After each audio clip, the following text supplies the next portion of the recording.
+8 and -3G, able to fly off aircraft carriers, have a top speed of 350 miles an hour, carry 2,400 pounds of cargo or 6 paratroops or stretchers and so forth. Well, all of that is combined into this very distinctive twin-boom design, which entered service with the US Air Force initially in July 1968 from the Bronco demo team based at Wevelgem in Belgium, the North American OV-10B Bronco.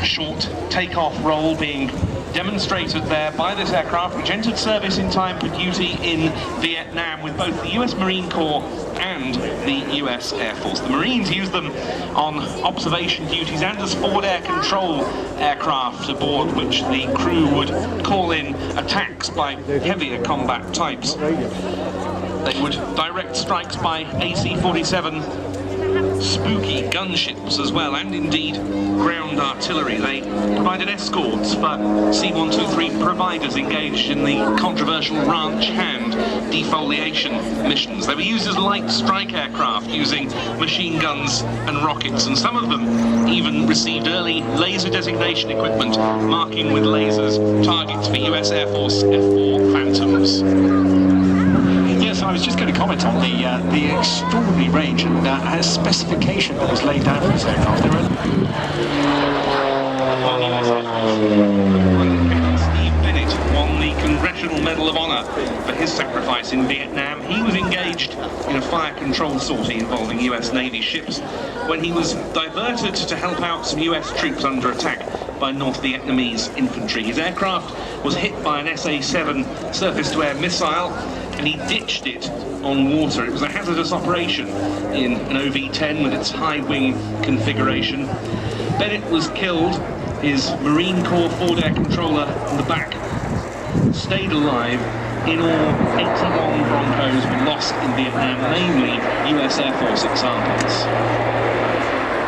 Yes, as war becomes more complex, of course, this was a reasonable two-turn aircraft. They become harder and harder to actually protect against weaponry, and that was always the thing against aircraft like this. But nevertheless, it still comes to be the thing of the day in terms of the multi-role ability, and the variations that this aircraft can undertake are still very much indeed today. Not much has changed on the battlefield in terms of what is required. No, and indeed many would say that a simple, rugged airframe, relatively cheap to buy and operate, is the sort of thing that you need, hence this light attack requirement. And you're quite right, George, about the issue of self-protection having been one that reared its head with the Bronco, because that was really what sounded its death knell in US military service. The Marine Corps used them in Desert Storm in the Gulf in '91. The US Air Force chose not to because it felt they were too vulnerable, and indeed that view was rather borne out. But nonetheless, the Marine Broncos in the Gulf then fought heroically.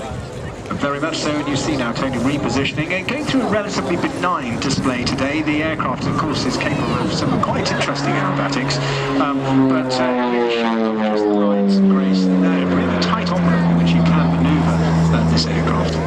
Yeah, it's an ex-West German Luftwaffe Bronco, this one of 18 that they had bought in the late 1960s as target tugs, hence the bright day-glow markings that you can see on the aeroplane. This variant, the OV-10B, distinguished by the big glass dome that you can see in the rear fuselage. That was in place of the cargo door on other examples, and it incidentally makes the Bronco a superb platform for air-to-air photography.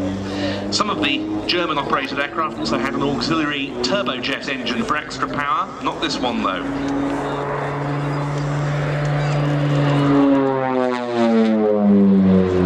And this aircraft is new on the display circuit this year. Tony has actually owned 3 Broncos. He's re-emerged onto the display circuit this year, and indeed this is only Tony's second public flying display since his and the aircraft's return to flight. The first was at Lens in France in May, and this his return to flying display action on the British circuit.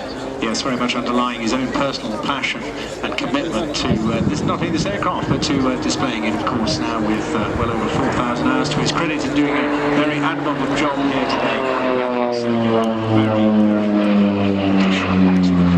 Schedules for 2014. I know the Bronco demo team will somewhere, I'm not quite sure where, have their excellent merchandising stand. They really do sell some outstanding goodies and will be delighted to talk to you, and I should imagine Tony will be back there himself. He's put the gear down now, and we'll see the aircraft's short landing abilities. This is Tony De Bruyn, a Belgian pilot, very much an enthusiast. He is very into his prop liners, is Tony, the classic Douglas types and the like of the 50s and 60s, and indeed he went the world over purely as an enthusiast, trying to see the last few airworthy Bristol Britannias around the world, and took part in the final ever Britannia flight into what was then Kemble Airfield, now Cotswold Airport, in the late 1990s. Yes, this is a classic tactical approach here, being a STOL pilot myself. This is actually textbook character here, coming in a very tight turn there. He's now going to put it down the ground, and I can assure you it's